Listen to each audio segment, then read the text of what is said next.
चलिए एक बार फिर आपका स्वागत है हमारे YouTube channel Chandu study circle में। और आज हम लोग NCERT के 7th क्लास के पहला अध्याय को लेके आए हैं। चैप्टर का नाम है पूर्णांक। तो सबसे पहले हम लोग पूर्णांक के बारे में समझते हैं। पूर्णांक कहते किसे हैं, तो इसकी परिभाषा क्या होता है। तो देखिए पूर्णांक क्या कहते हैं, धनात्मक एवं ऋणात्मक संख्या का समूह जिसमें शून्य अर्थात जीरो भी शामिल हो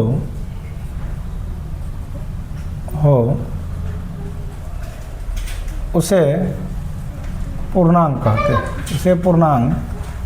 कहते हैं। याद रहे कि इनमें कोई भी संख्या दशमलव या भिन्न में ना हो। जैसे लेकर देखते हैं, जैसे उदाहरण के रूप में लेते हैं तो -5, -4, -3, -2, -1, 0, 1, 2, 3, 4 ये संख्याओं का जो समूह है ऋणात्मक है। ऋणात्मक संख्या भी है, धनात्मक संख्या भी है और शून्य भी शामिल है। तो इसी को हम कहते हैं क्या कि यह हमारा पूर्णांक कहलाता है। यह हमारा क्या कहलाता है, ऋणात्मक तथा धनात्मक संख्या के समूह जिसमें जीरो शामिल हो उसे हम पूर्णांक कहते हैं। तो पूर्णांक में तीन तरह की संख्या आती है। एक संख्या आता है धनात्मक संख्या। ये क्या आता है, तो धनात्मक संख्या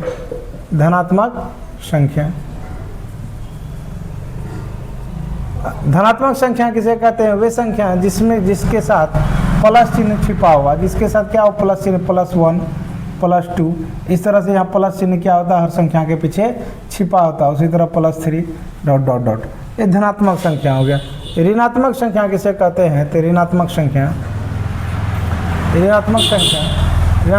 जो होता है वैसे संख्या जिसमें माइनस चिन्ह लगा रहे, जैसे -2, -3, -4, -5 ये हमारा क्या कहलाता है, ऋणात्मक संख्या। ऋणात्मक संख्या का तात्पर्य है कि मतलब जितना अगर माइनस लगा हुआ हो तो वो धनात्मक संख्या और ऋणात्मक संख्या में क्या अंतर है ये देखते हैं। धनात्मक संख्या जितना आगे की ओर बढ़ेगी वो उतनी बड़ी संख्या बनेगी। जैसे 1 है, 2 है, 3 है, सभी एक दूसरे से बड़ा है। लेकिन ऋणात्मक संख्या जितने आगे की ओर जाएगी वो उतनी छोटी होगी। -2, -3 इस तरह से -2 से छोटी है -3, -3 से छोटी है -4, -4 से छोटी है -5। और एक संख्या होता है उदासीन। क्या होता है, उदासीन संख्या क्या होता है, वह होता है शून्य जो है ना ही ये धनात्मक संख्या है ना ही ऋणात्मक संख्या है। ये संख्या क्या है, उदासीन संख्या है। तो इस तरह से हम लोग पूर्णांक संख्या के बारे में समझ गए होंगे। पूर्णांक एक बार फिर रिपीट कर देते हैं, धनात्मक एवं ऋणात्मक संख्या के समूह जिनमें शून्य शामिल होता है। और याद रहे कि उसमें कोई भिन्न संख्या ना हो, ना कोई दशमलव संख्या हो, वही हमारा कहलाता है पूर्णांक संख्या। पूर्णांक के अंतर्गत 3 तरह की संख्या आती है। एक धनात्मक संख्या आती है, एक ऋणात्मक संख्या आती है और एक उदासीन संख्या आती है। तो धनात्मक संख्या जिसके पीछे जो है बाईं ओर प्लस चिन्ह छिपी होती है वह धनात्मक संख्या कहलाता है। और ऋणात्मक संख्या जिसके बाईं ओर माइनस चिन्ह लगी होती है उसे ऋणात्मक संख्या कहलाता है। और उदासीन संख्या क्या होता है, शून्य, जो ना ही धनात्मक होता है ना ही ऋणात्मक होता है। तो इस तरह से हम लोग समझ चुके हैं कि पूर्णांक के बारे में। अब इसमें जो है पूर्णांक के बारे में क्या क्या होता है, इसमें होता है कई सारे गुण होते हैं। इसमें हम लोग जोड़ घटा गुणा की बात करेंगे, जोड़ घटा की बात करेंगे, जिसमें कई गुण होते हैं। एक क्रय विनिमय गुण होता है जिसको क्रय विनिमय नियम कहते हैं, उसके बाद एक होता है सहचार्य गुण जिसको सहचार्य गुण कहते हैं। तो क्रय विनिमय गुण नियम क्या होता है उसके बारे में देखते हैं। क्रय विनिमय नियम में क्या होता है, क्रय विनिमय नियम, क्रय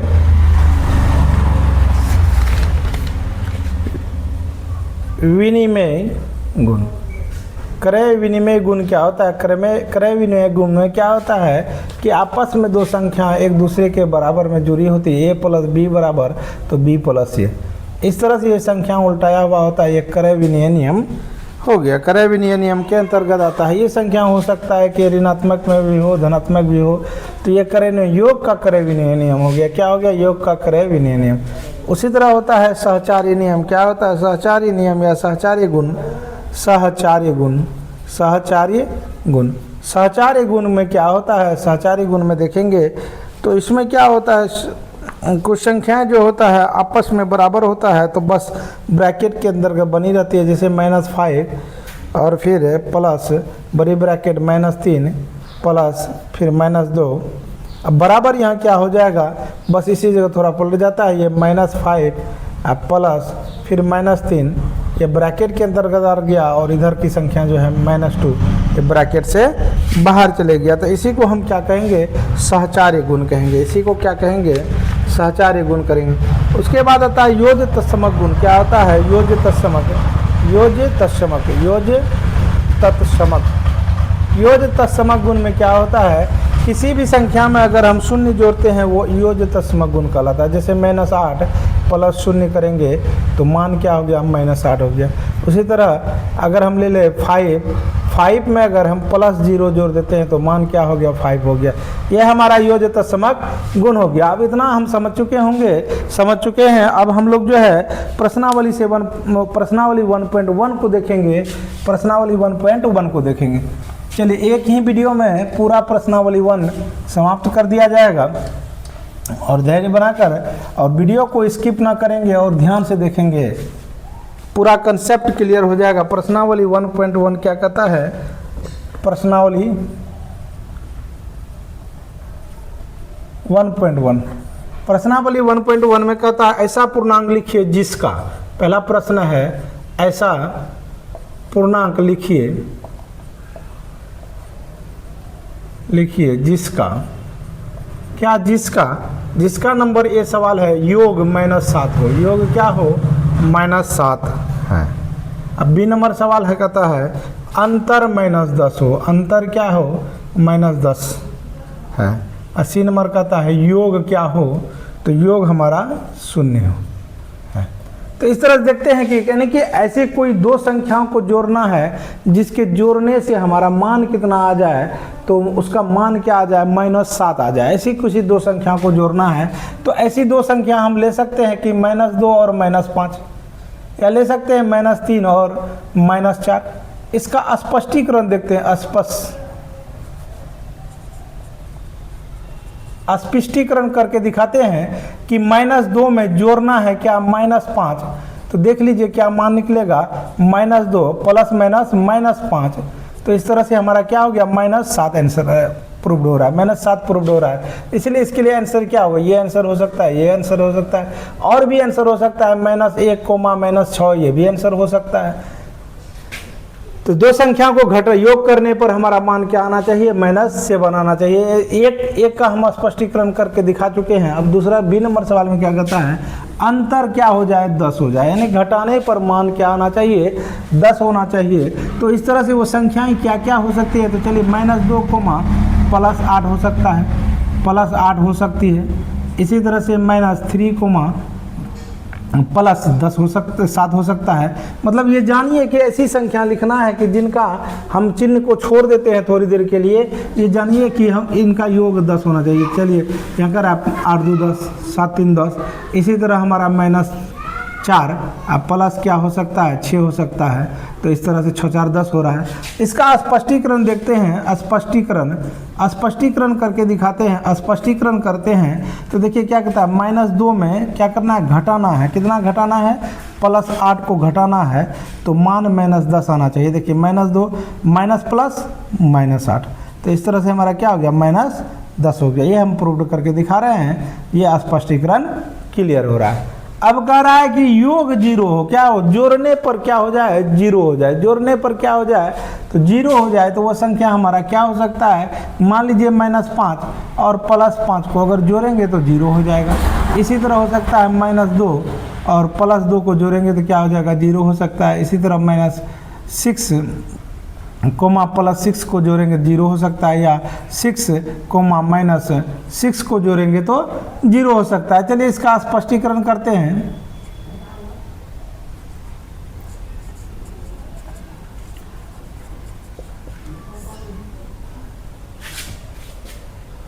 स्पष्टीकरण देखते हैं। इसका स्पष्टीकरण अगर देखेंगे तो क्या हो गया, -5 में जोड़ना है, क्या जोड़ना है तो +5 जोड़ना है, तो प्लस प्लस प्लस ही होता है, तो +5 हो गया। अब -5 + 5 क्या हो गया, 0 हो गया। अब ये और स्पष्टीकरण दूसरा में देखते हैं। दूसरा या करके देख रहे हैं कि ये -6 और +6 को जोड़ना, +6 और -6 को जोड़ना है, तो ये +6 है, जोड़ करना है -6, तो प्लस माइनस क्या हो गया, तो माइनस हो गया, -6 क्या हो गया, 0 हो गया। उम्मीद करते हैं कि ये बेहतर तरीका से आप समझ गए होंगे। अब इसका दूसरा नंबर सवाल में चलते हैं। कहता ऐसा ऋणात्मक पूर्णांक लिखिए जिनका अंतर 8 हो। कहता ऐसे दो ऋणात्मक पूर्णांक के युग में लिखिए जिनका अंतर क्या हो, 8 हो।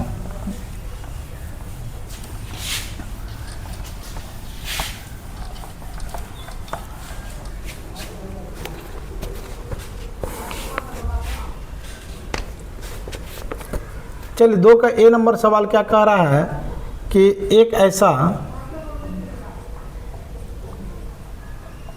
ऋणात्मक पूर्णांक युग में लिखिए जिसका अंतर 8 है। पहला सवाल हो गया। बी नंबर सवाल देखते हैं। बी नंबर सवाल क्या कहता है, एक ऋणात्मक पूर्णांक और एक धनात्मक पूर्णांक लिखिए जिनका योग -5 है।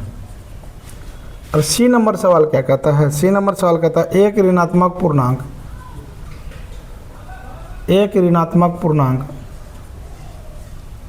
और एक धनात्मक पूर्णांक लिखिए जिनका अंतर -3 है। चलिए बहुत ही आसान है ये। कहता है एक, यहाँ देखिए प्रश्न को समझेंगे, एक ऐसा ऋणात्मक पूर्णांक युग में लिखिए जिनका अंतर 8 हो। यानी कि ऐसे ऋणात्मक युग में लिखना है कि जिसका अंतर 8 हो। युग में मतलब होता है जोड़ा, यानी ऐसे जोड़ा लिखेंगे, और अंतर का मतलब होता है घटा। ऐसे जोड़ा लिखेंगे और घटा लिखे करिए कि उसका अंतर क्या हो जाना चाहिए, 8 हो जाना चाहिए। तो मान लीजिए क्या कह रहा है, ऐसे ऋणात्मक पूर्णांक युग में लिखिए। क्या कहता है, दोनों ऋणात्मक पूर्णांक युग में होना चाहिए, दोनों ऋणात्मक संख्याएं होनी चाहिए और उनका अंतर भी 8 होना चाहिए। मान लीजिए कि एक ऋणात्मक पूर्णांक 2 लेते हैं और दूसरा ले लेते हैं ऋणात्मक पूर्णांक मान लीजिए कि 10 ले लेते हैं, तो इसका अंतर क्या हो जाएगा, 8 हो जाएगा।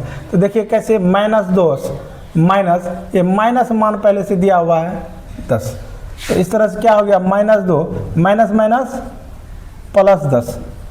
अब 10 में 2 घटेगा तो क्या बचेगा, 8 बचेगा। तो इसीलिए हमारा आंसर क्या हो जाएगा, तो -2 -10 हो जाएगा। इसीलिए इसके लिए और भी अलग आंसर हो सकता है, अलग आंसर और भी अलग मान अगर लेते हैं तो वो भी हो सकता है। तो इसका आंसर ये हम क्लियर करते हैं। तो दूसरा मान ले सकते हैं। अब दूसरे मान को आप जो है कि बनाकर जो है कमेंट करेंगे। आगे कह रहा है एक ऋणात्मक पूर्णांक और एक धनात्मक पूर्णांक लिखिए। क्या कह रहा है, एक ऋणात्मक होना चाहिए और एक धनात्मक पूर्णांक होना चाहिए, और योग करने पर क्या होना चाहिए, -5 होना चाहिए।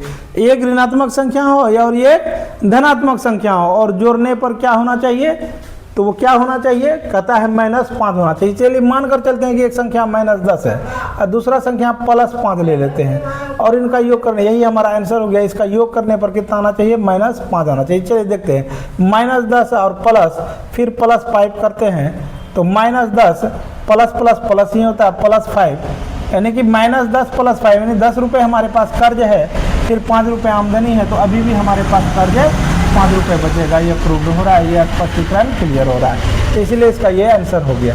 इसका दूसरा भी आंसर हो सकता है कि मान लीजिए कि हम -10 नहीं लेकर के, चलिए मान लीजिए कि -12 ले लेते हैं, तो -12 ले लेते हैं तो यहाँ हमें +7 लेना होगा। क्या लेना होगा? +7, है ना। तो 12 में हमारा 7 घट जाएगा तो क्या बच जाएगा? तो हमारा 5 बच जाएगा। ये भी अंतर हो सकता है। अगला प्रश्न कहता है एक ऋणात्मक पूर्णांक और एक धनात्मक पूर्णांक। एक ऋणात्मक होना चाहिए, पिछले प्रश्न में भी वही था, एक ऋणात्मक पूर्णांक और एक धनात्मक पूर्णांक। लिखिए जिनका योग, वहाँ योग कह रहा था लेकिन यहाँ कह रहा है इसका अंतर -3 हो। कहता है एक ऋणात्मक पूर्णांक होना चाहिए और एक धनात्मक पूर्णांक होना चाहिए, और जब हम माइनस करें तो उसका अंतर क्या होना चाहिए? तो 3 होना चाहिए। चलिए मानकर चलते हैं कि एक हम -8 ले लेते हैं। एक क्या लेते हैं? एक ऋणात्मक पूर्णांक -8 ले लेते हैं। दूसरा ऋणात्मक पूर्णांक -5 ले लेते हैं। दूसरा ऋणात्मक पूर्णांक क्या हो गया? -5 हो गया। ये हमारा आंसर हो गया। इसका स्पष्टीकरण देखते हैं।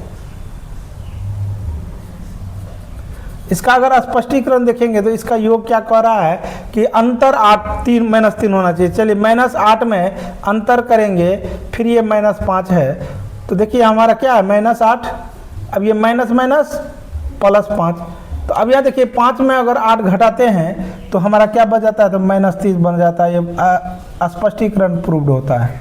उम्मीद करते हैं कि ये सवाल आप बेहतर तरीक़ा से समझ गए होंगे। अब हम लोग तीसरे नंबर सवाल में चलते हैं। तीसरा नंबर सवाल कहता है, तीसरा नंबर सवाल कर रहा है किसी प्रश्नोत्तरी के 3 उत्तरोत्तर चक्कर में टीम ए द्वारा प्राप्त किए गए अंक -40, 10 और 0 थे, और टीम बी द्वारा प्राप्त अंक क्या है? तो बी द्वारा प्राप्त अंक क्या है? 10, 0, -40 थे। किस टीम ने अधिक अंक प्राप्त किया? हम कह सकते हैं कि इसे किसी भी क्रम में जोड़ा जा सकता है। तो यही प्रश्न है। तो चलिए सबसे पहले हम लोग करते हैं टीम ए द्वारा प्राप्त कुल अंक। तो चलिए 3 नंबर प्रश्न में क्या हो गया? टीम ए द्वारा प्राप्त कुल अंक क्या होगा? प्राप्त कुल अंक। तो प्राप्त कुल अंक क्या होगा? तो टीम ए द्वारा प्राप्त अंक है, पहले -40 है, फिर उसके बाद क्या है? 10 है, फिर उसके बाद क्या है? 0 है। तो कुल प्राप्त अंक करेंगे तो हमें इसे क्या करना होगा? जोड़ना होगा। तो -40 + 10 + 0, तो क्या हो जाएगा? -40, 10 + 0 तो 10 ही हो जाएगा। तो इस तरह से हमारा क्या बच जाता है? -30 बच जाता है। यानी 10 में 40 घटाएंगे तो -30 अंक प्राप्त होता है। कितना अंक प्राप्त होता है? -30 अंक प्राप्त होता है। इसी प्रकार देखना है कि टीम बी द्वारा प्राप्त अंक, टीम बी द्वारा प्राप्त कुल अंक क्या होगा? तो बी द्वारा प्राप्त कुल अंक क्या है? तो बी द्वारा, देखिए बी द्वारा प्राप्त क्या अंक है? तो बी सबसे पहले क्या 10 अंक प्राप्त करता है, फिर 0 अंक प्राप्त करता है, फिर -40 अंक प्राप्त करता है। तो कुल अंक की बात कर रहा है तो योग करना होगा। ये 10 हो गया, +0 हो गया, और +-40 हो गया। तो 10 0 10 ही हो गया, प्लस माइनस -40 हो गया। तो इस तरह से हम 10 में 40 घटाएंगे तो कितना प्राप्त होगा? -30 प्राप्त होगा।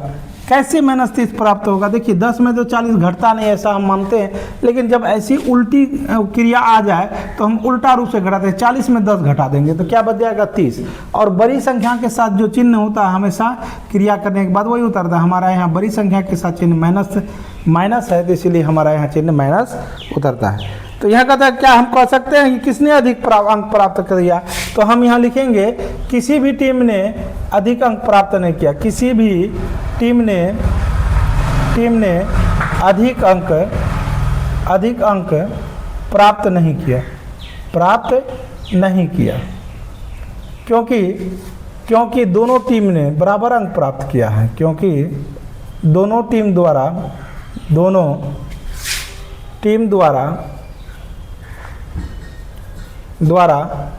बराबर अंक प्राप्त किया गया है। अंक प्राप्त किया गया है। आगे देखिए, आगे प्रश्न कहता है कि क्या हम कह सकते हैं कि पूर्णांक को किसी भी क्रम में जोड़ा सकता है?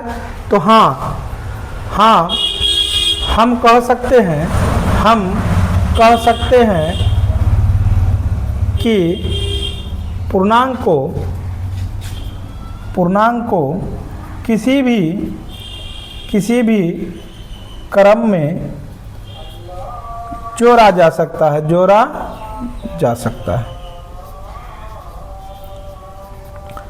उम्मीद करते हैं कि आप बेहतर तरीक़ा से इस सवाल को समझ गए होंगे। अब इस चैप्टर का लास्ट सवाल बचा हुआ है, उस लास्ट सवाल को हम लोग देखेंगे। अब लास्ट सवाल हमारा जो है कुछ ही क्षणों में स्क्रीन पर नज़र आएगा। चलिए लास्ट सवाल क्या कहता है देखते हैं। लास्ट सवाल कहता है कि निम्नलिखित कथनों को सत्य बनाने के लिए रिक्त स्थानों की पूर्ति करें। क्या कह रहा है? निम्नलिखित कथनों को सत्य बनाने के लिए रिक्त स्थानों की पूर्ति करें।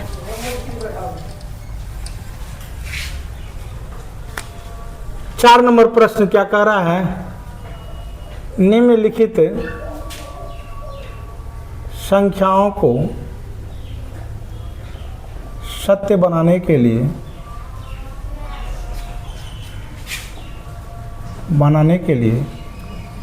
रिक्त स्थानों की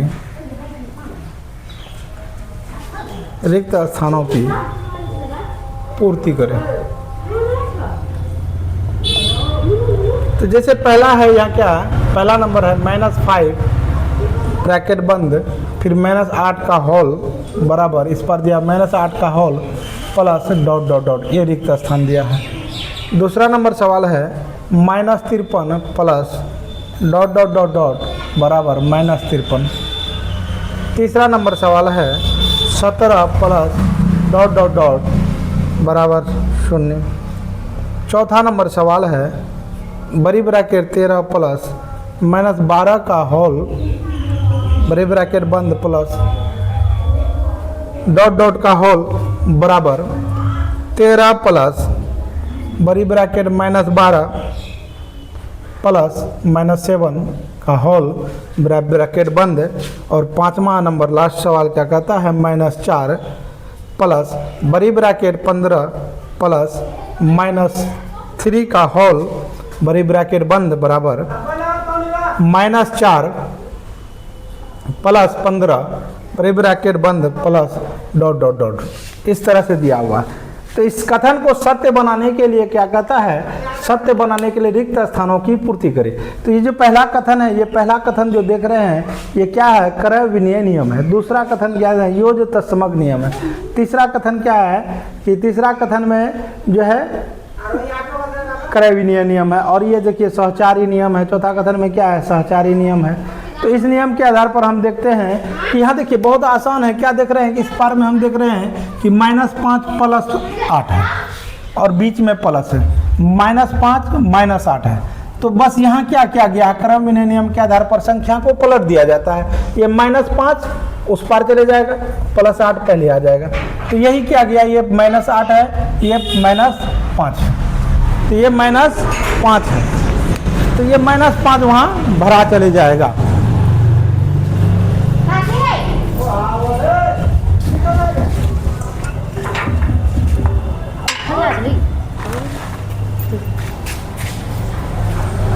तो इस तरह से देख रहे हैं आप, वीडियो में देख रहे हैं कि अब -5 भरा चले गया। 2 मिनट -5 भरा चले गया, यही हमारा राइट आंसर हो गया। अब तीसरा जैसे दूसरा नंबर सवाल क्या कहता है? यहाँ -15 है, फिर जाके ब्रैकेट बाहर बराबर में भी उस पार में -53 है, यहाँ भी -53 है, उधर भी -53 है। यानी कि इसमें क्या जोड़ा जाए कि जो -53 हो जाए? तो हम पहले भी बोले थे कि यह जो है योज्य तत्समक नियम है। योज्य तत्समक नियम में क्या जोड़ते हैं? 0 जोड़ते हैं और बराबर 53 आंसर हो गया बेटा, नहीं 53 आंसर हो गया। अब तीसरा नंबर सवाल क्या कहता है? 17 में ऐसा क्या जोड़ा जाए कि हमारा 0 आ जाए? किसी भी संख्या में जोड़ने की बात कहे और किसी भी संख्या में जोड़ने की बात कहे और मान 0 आए, तो देखिए अगर 5 में अगर जोड़ने की बात कहे और मान 0 आना चाहिए तो जस्ट उसका क्या कर देंगे? अपोजिट कर देंगे। क्या अपोजिट कर देंगे? बल्कि योज्य गुणन प्रतिलोम के रूप में कर देंगे, योज्य तत्समक के रूप में कर देंगे। +7 है, 17 है, तो उस पर अगर उसमें क्या जोड़ा जाए कि 0 आ जाए तो -17 कर देंगे। यहाँ क्या बन जाएगा? भर जाएगा, -17 भर जाएगा।